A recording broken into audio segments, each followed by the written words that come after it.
So obviously, after last night's Dynamite and Cody in his own hometown of Atlanta, Georgia, getting a mixed reaction, basically the John Cena like treatment and Roman Reigns like treatment, of the past. Probably more negative than positive, but who's to say?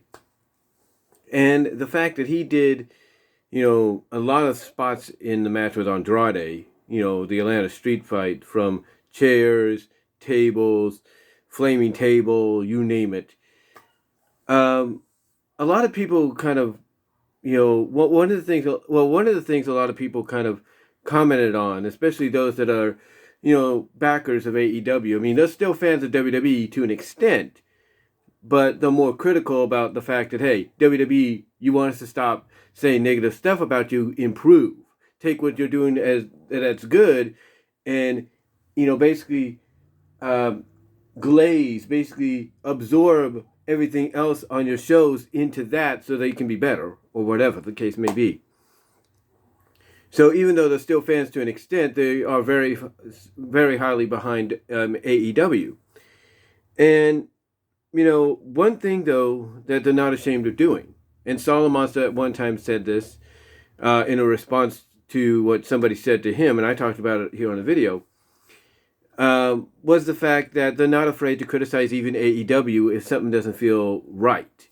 And last night, Dynamite, even though it was a decent show, felt more like a 2-hour Rampage or 2-hour edition of Elevation or Dark, with its main focus being on the main event. Like, you had some good things in there. You had Sting, making his homecoming to Atlanta, Georgia, because Atlanta, Georgia was the mainstay of WCW, in which Sting was a huge part of for most of his career, teaming up with Darby Allin, against the Gun Club.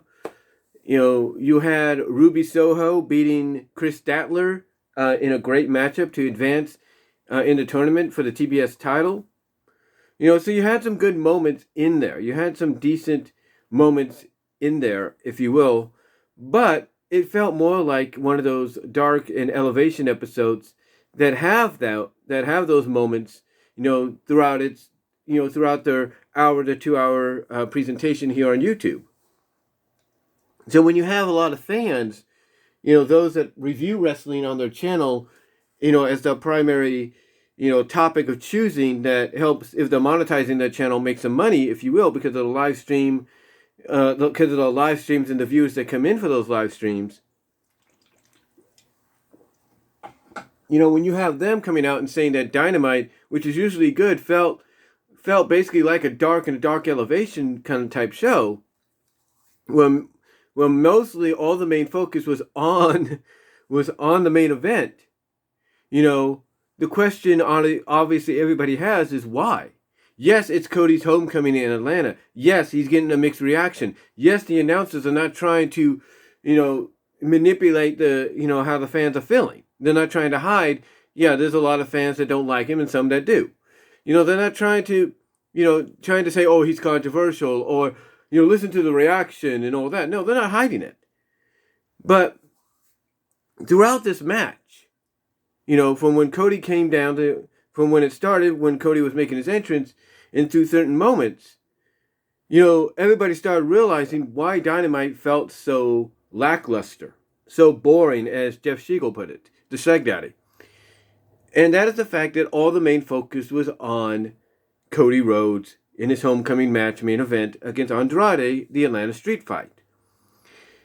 And I think it's also suffice to say that the reason this was all focused on him is because of the fact that, one question a lot of fans have is, have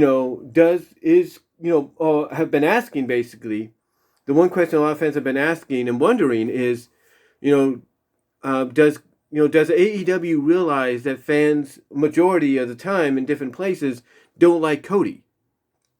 Do they realize that? Does Cody realize the fans hate him? They don't like him. They want him to turn to give him a real reason.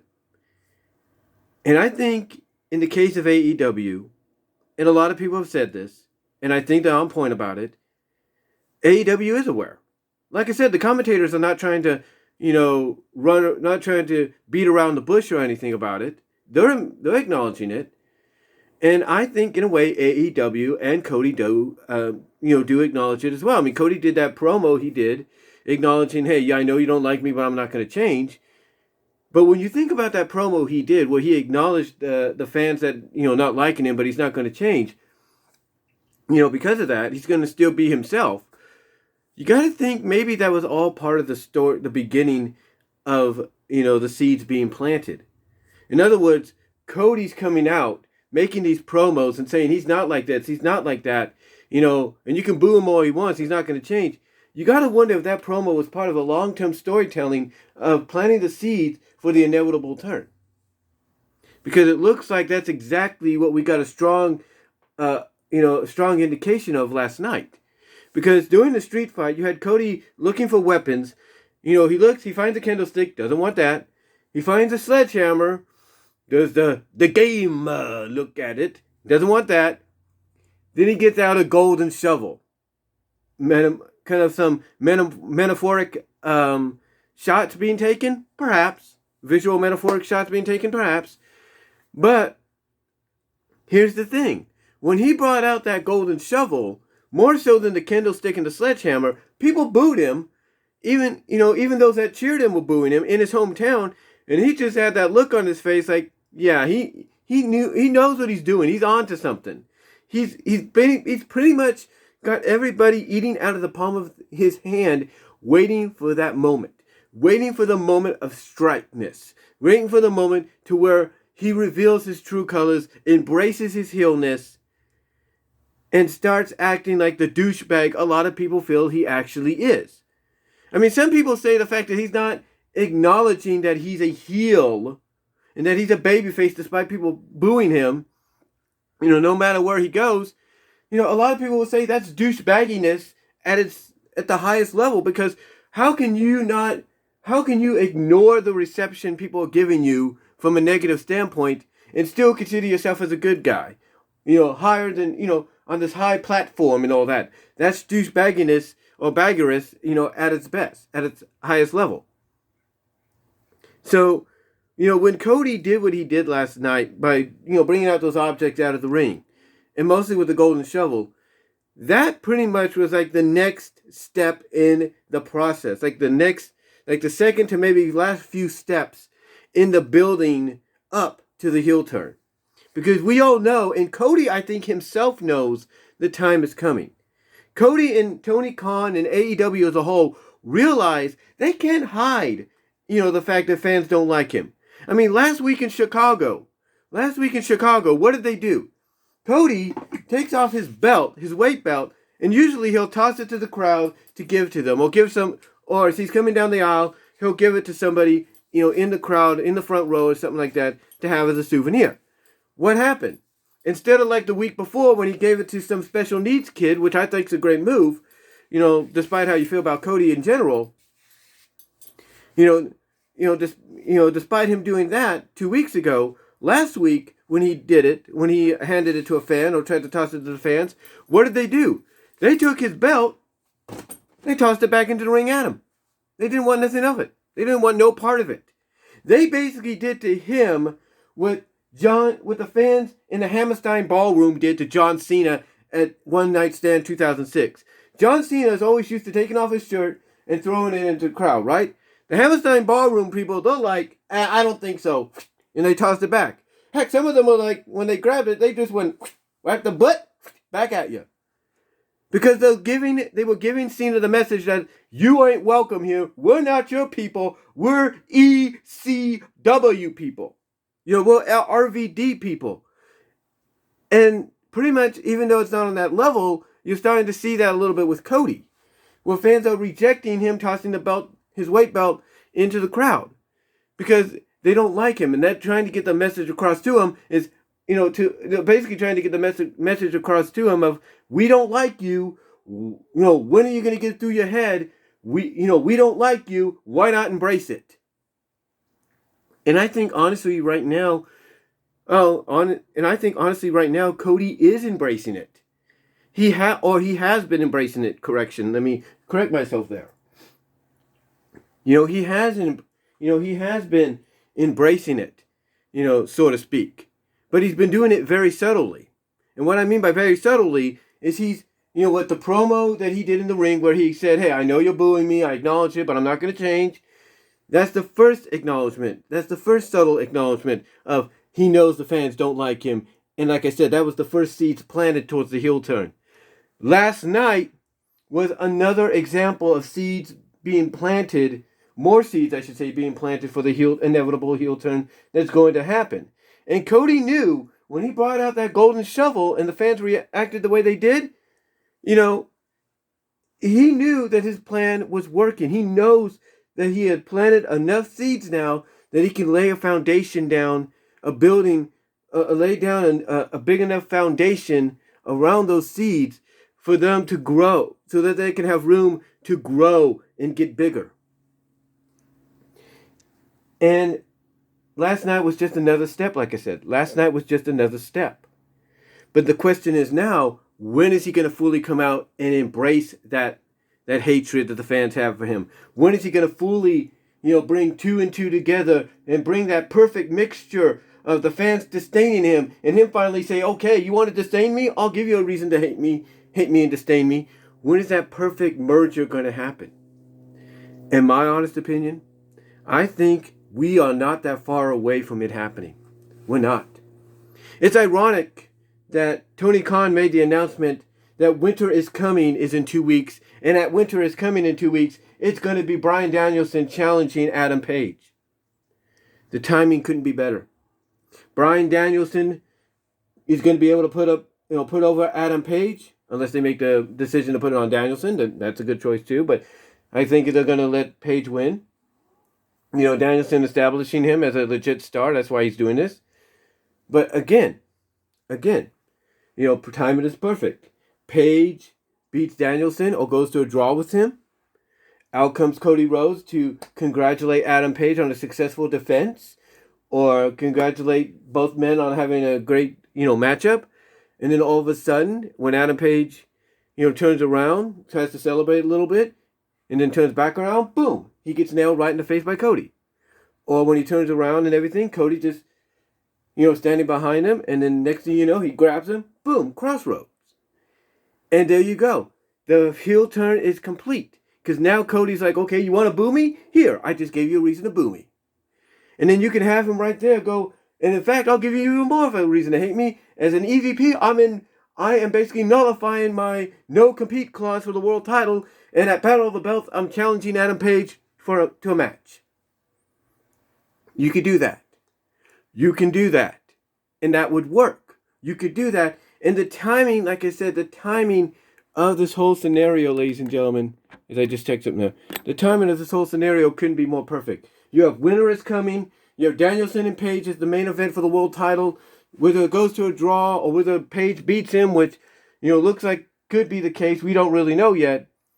Then having Cody waiting in the rings to come out, congratulate him, and then all of a sudden turn on him, and thus give the fans a reason to truly hate him, despise him.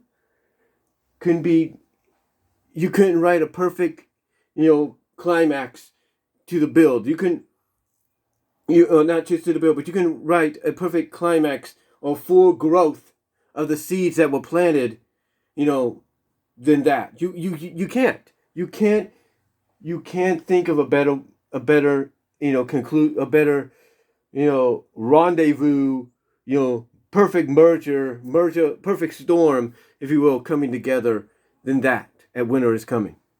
You can't think of a better way.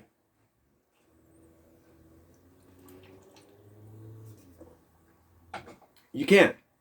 Because I know I can't. And if they want to wait a little longer, then that's fine. Because the timing, again, is perfect. You can either do it at Winter is Coming, after the world title match. You could do it on the final, Dynamite of the new year, as well as on TNT. Or you can wait to the first Dynamite on TBS of 2022, and the first Dynamite of 2022, I should say. Or you can wait for Battle of the Belts. Again, the timing right now is perfect. The perfect storm is coming together. It's coming together. And the seeds that Cody has planted from the promo, telling the fans, hey, I know you don't like me, but I'm not going to change. From him doing what he did last night, from other instances throughout the few weeks on Dynamite, Rampage, pay-per-view.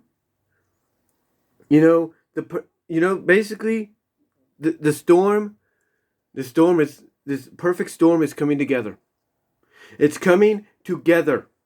And between Winter is Coming and Battle of the Belts is when that perfect storm is going to basically crash on the shores of AEW. It's going to basically, cause massive, destruction.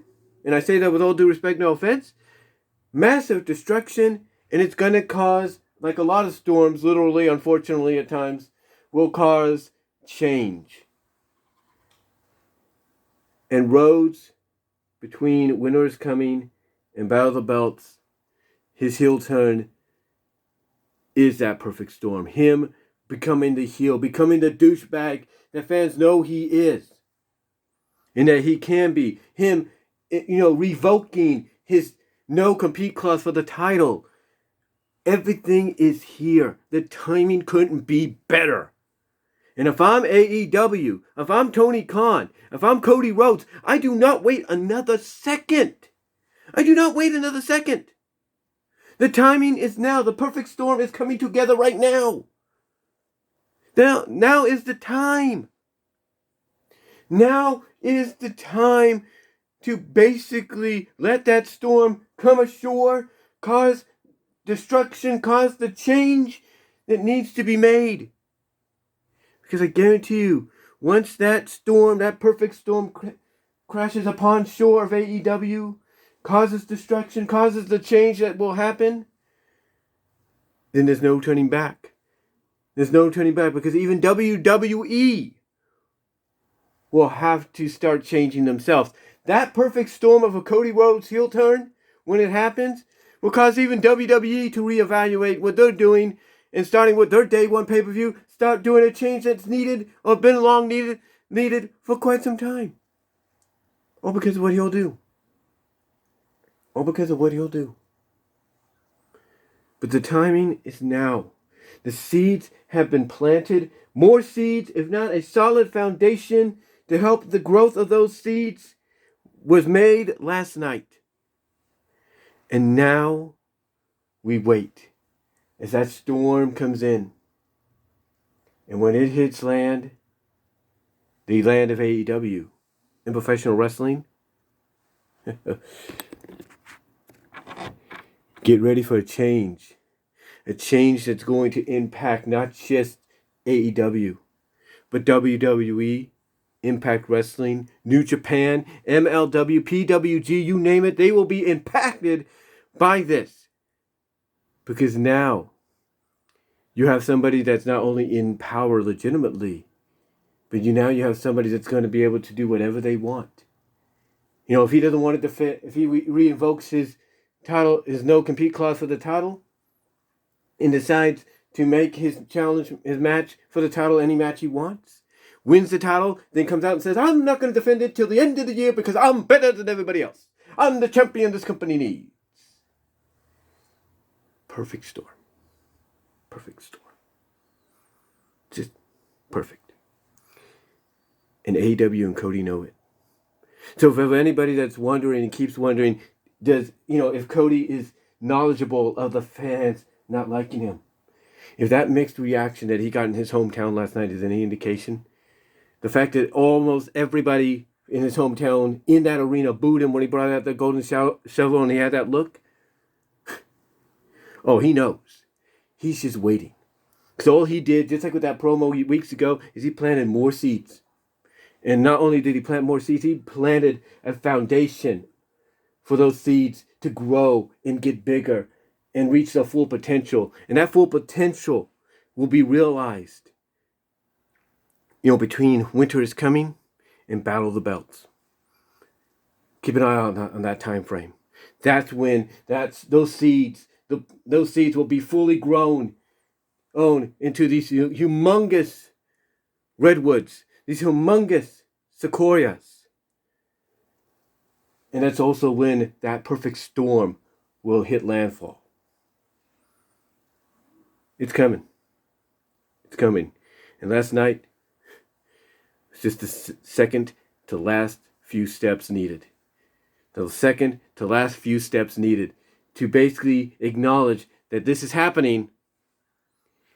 But the time frame you got to keep an eye on for when that storm hits landfall, for when that full growth of those seeds reaches its zenith.